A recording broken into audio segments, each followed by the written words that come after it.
Many of us reside in cities or villages where the name holds no particular significance, and perhaps that's for the best. Just ask the residents of Montcuq, a picturesque village in the south of France, who live with one slight complication. In French, Montcuq translates to, well, my ass.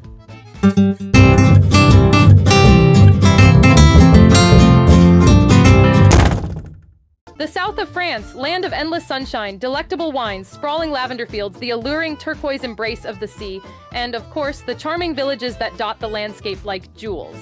But today, let's zoom in on one village that stands out from the rest. Not just for its scenic beauty or rich history, but for a quirk that's turned it into a comedic legend across France. This village had the audacious, albeit unintentional, wit to adopt a name that tickles the funny bone of anyone who hears it. Yes, we're diving into the story of a place that has become an icon of humor, celebrated and chuckled at for its name that walks the fine line between the endearing and the eyebrow-raising. Join me as we explore the laughter-filled lanes of this unique village, where the name itself is a story. Introducing Montcuq! Montcuq is a charming village in the Lot department, in the Occitanie region of France. It is part of the commune of Montcuq en Quercy-Blanc, which was created in 2016 by the merger of 6 former communes. Montcuq is located in the heart of the Quercy Blanc, a territory bathed by the sun where melons, lavender, sunflowers, and grapes grow.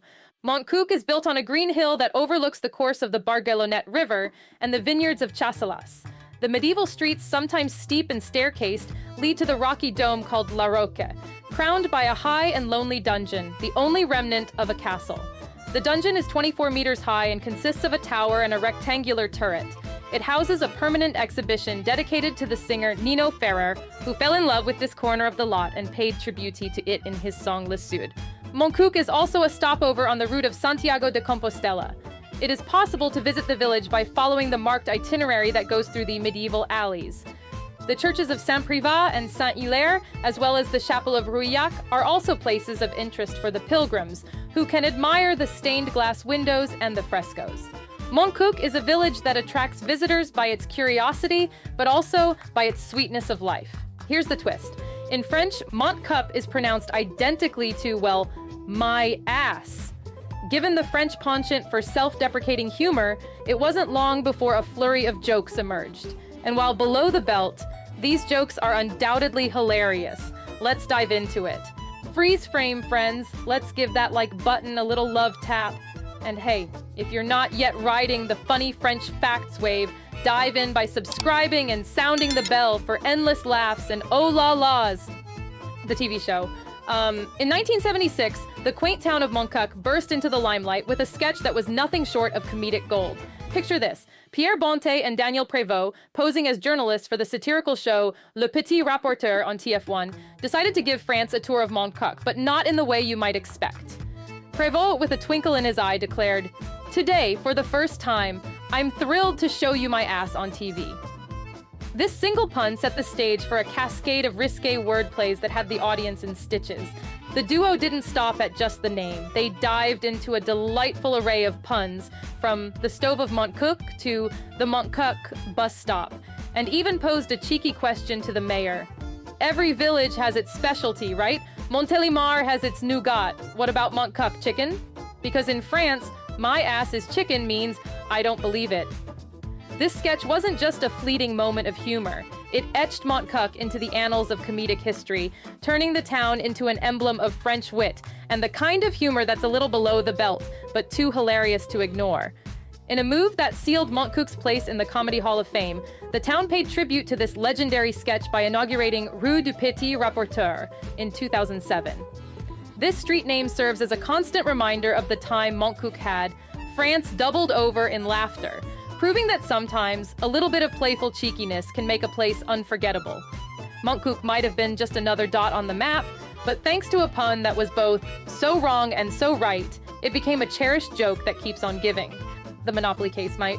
After its comedic debut on TV, Montcuq became so notoriously famous that its town sign became a hot commodity, spirited away by souvenir hunters almost daily, a testament to the enduring legacy of a good laugh. This fame reached new heights in an unexpected arena, when Hasbro, in a bid to refresh its classic Monopoly game with a French twist, invited the internet to vote for their favorite cities to feature on the game board. Anticipating a straightforward contest, Hasbro hadn't counted on the internet's capacity for humor and homage.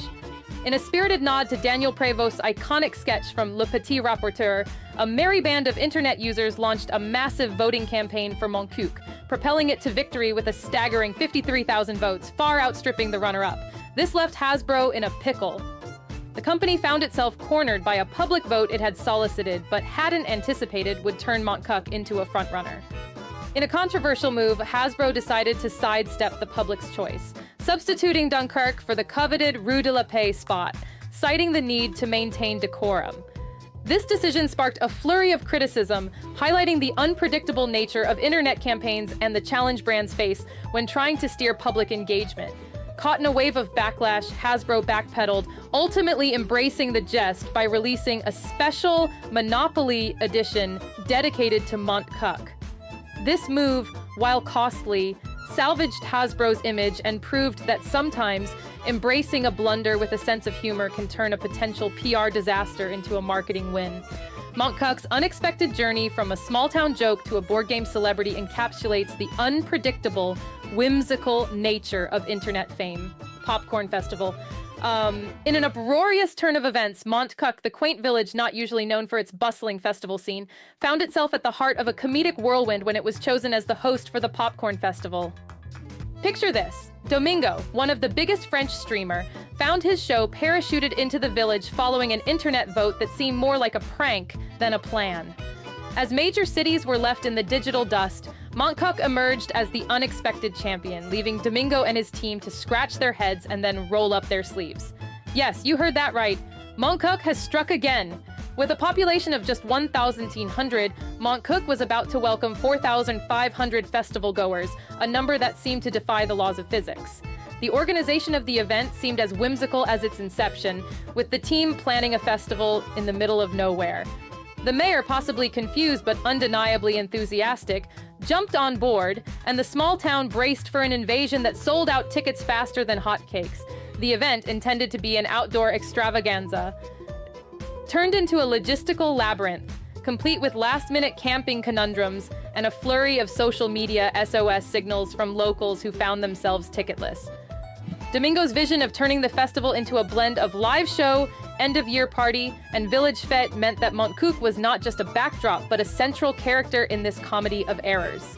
With the addition of musical acts like PLK, the festival promised to transform the serene village into a pulsating hub of laughter, music, and, of course, popcorn, making it an unforgettable chapter in the annals of Montcuq's history and a testament to the unpredictable power of internet democracy.